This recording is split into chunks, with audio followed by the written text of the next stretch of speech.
going to do today is to cover restoring this machine. Some of you may have seen it on a bottom shelf now and again with a very yellowed condition with a keyboard, not a very nice looking case and so on.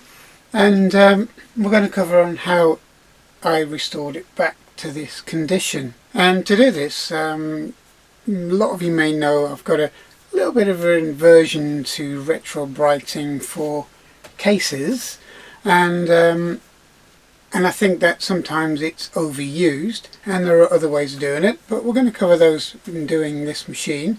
But I was also going to cover the use of ultraviolet lamps and how useful they are in restoring some of these machines, especially the keys.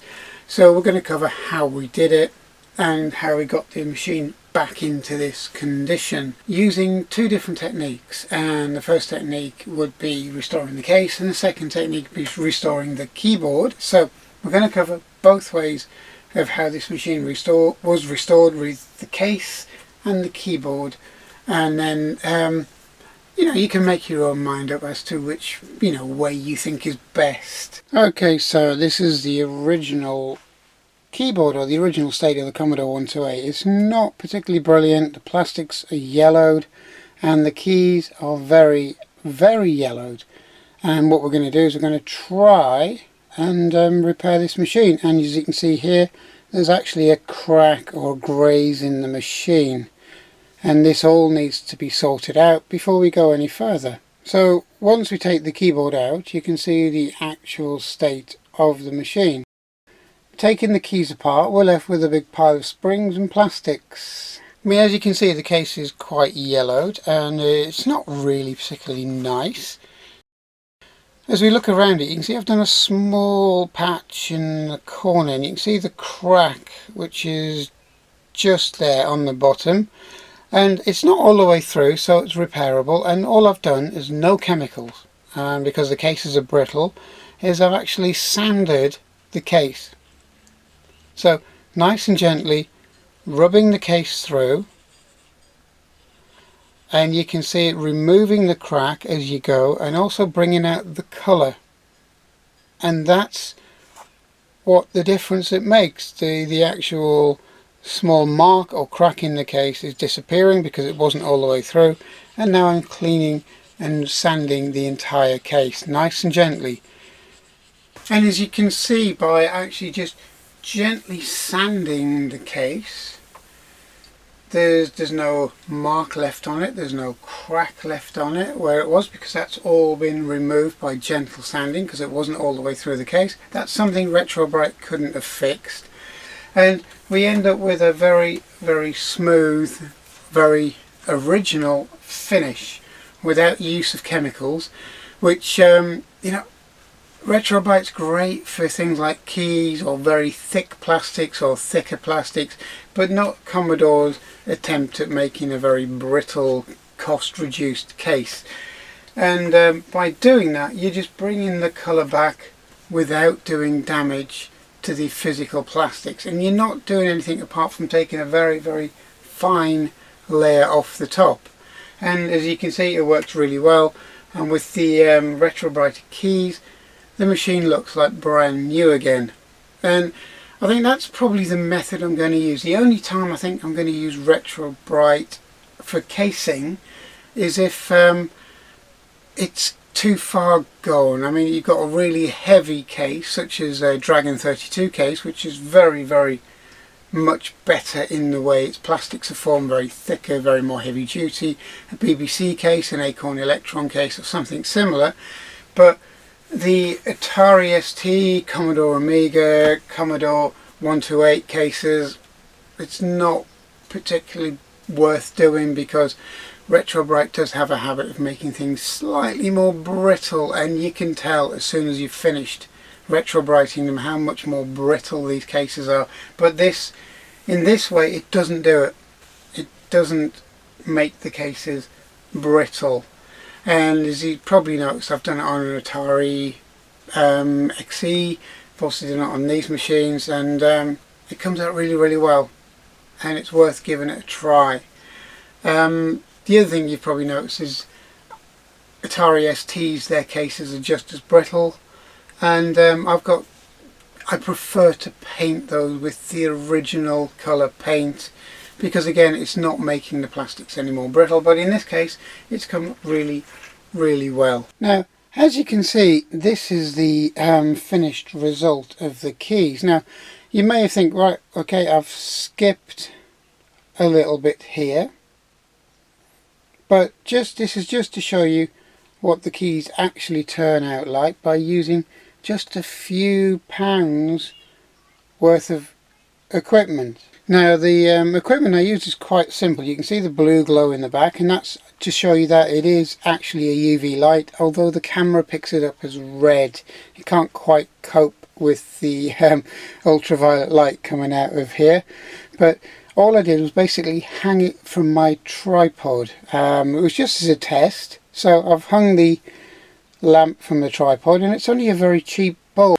So yeah, my first idea was to use the light hanging from the tripod, and cover the tripod base in tin foil, aluminium foil, and basically seal it all in so the UV rays just bounce off the aluminium foil onto your whatever you're trying to retrobright. And in this instance it was the keys, and it works really well. But I've since done another set of keys, and what I've done is I've kind of refined it a little bit, make it really easy, but still using the same basic idea and the same basic tools, because it doesn't have to be expensive. So you buy a plastic container. This one's small enough to put most small parts in, but you can scale them up for the size of component you want to put in. So if you want to put a top case for an Amiga in there, or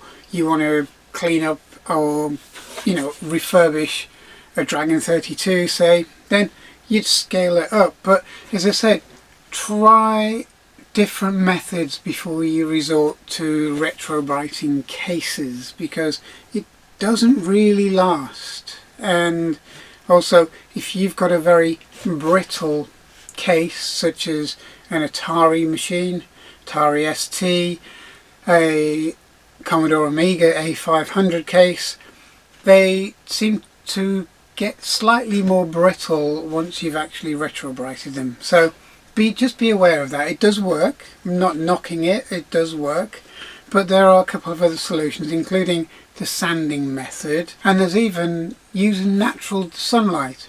If you're in the summer and you've got plenty of time, you can use it that way, which is something I tried and found out it actually works in one of my other videos, and I did that on an Amiga A500.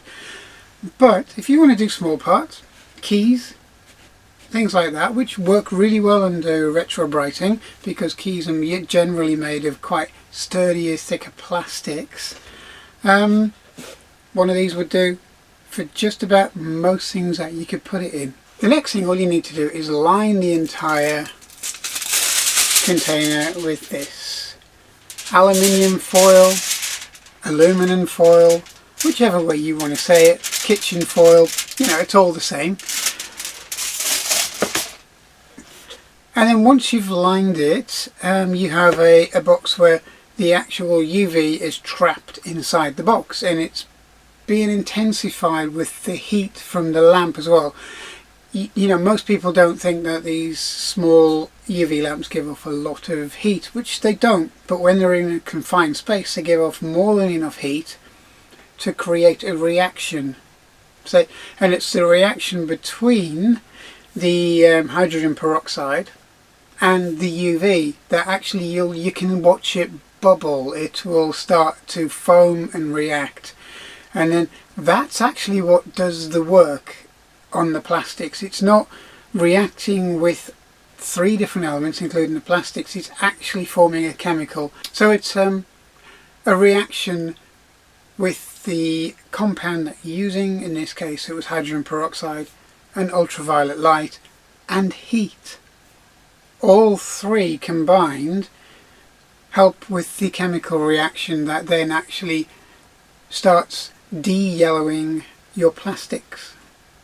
And it's not really something that you should take lightly, because it can cause a little bit of harm, but for keys you're fairly safe, and very thick casings or plastics you're fairly safe with. So it's worth doing if you do it right and you take your time. So once you've lined your box and you've lined it with your foil, the next thing you really should be doing is getting some sort of lid or enclosure to fit on the top. Well, these kind of boxes come with a lid,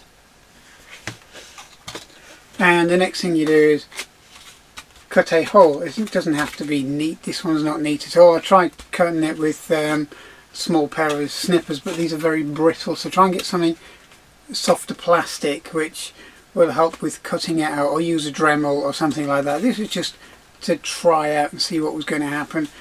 Then what you do is you actually then align the top of this again with aluminium foil.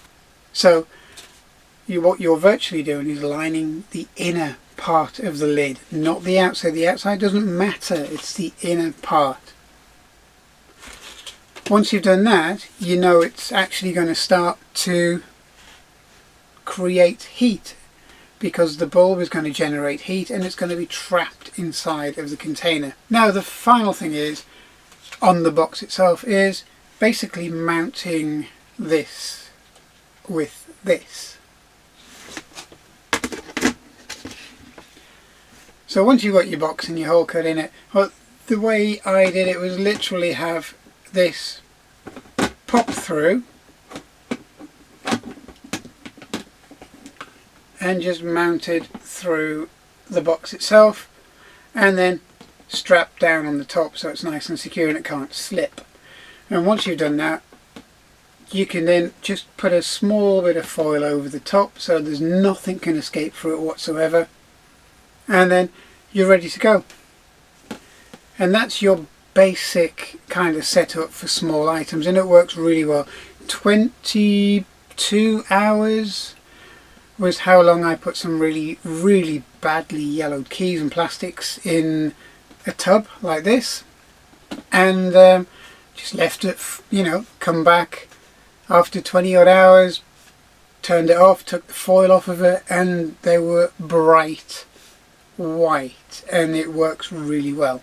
So it doesn't have to be a massive rig or an expensive rig, because you're trying to just get a chemical reaction with heat, UV and hydrogen peroxide. Now a lot of people, when they do keys or parts for computers with hydrogen peroxide, they use a liquid and they put warm water in it and dilute it and so on, and then pour some probably volume 40 hydrogen peroxide. But what I've found is, just through messing about, is that all the plastics tend to float in this kind of liquid. So the other option is to actually, which I've witnessed and seen and kind of researched into, is literally painting on a hydrogen peroxide cream onto your keys, putting them in cling film or saran wrap, depends on where you come from, and then allowing either a UV light or the sun to do the rest. And again, that's not bad, but you end up with striping where you may have put a thicker liquid on in some parts or not, and so on, and that's quite evident when you try to do something like an Atari ST with its kind of tinted grey colour, and you'd almost certainly always get some striping. So I kind of played around with it, and I started off with the keys and key caps, and what I did is I literally thought, well, it's a chemical reaction, really. Trying not to use a watered down version of hydrogen peroxide or a liquid form, I went for a cream, a heavy cream, and it's the kind of stuff the hairdressers use on their hair and that. You've probably seen it and heard about it, but I just put the full bottle on the base of your container. So what it does is it actually comes right up to the top of the keycaps and starts just gently to cover the tops of the keycaps. Now, if it's right to the top and not quite covering it, it's not a problem either, because all you do is you just basically get something, not like a gloved hand, to wipe them across the top of the keys, and then that's all you need to do.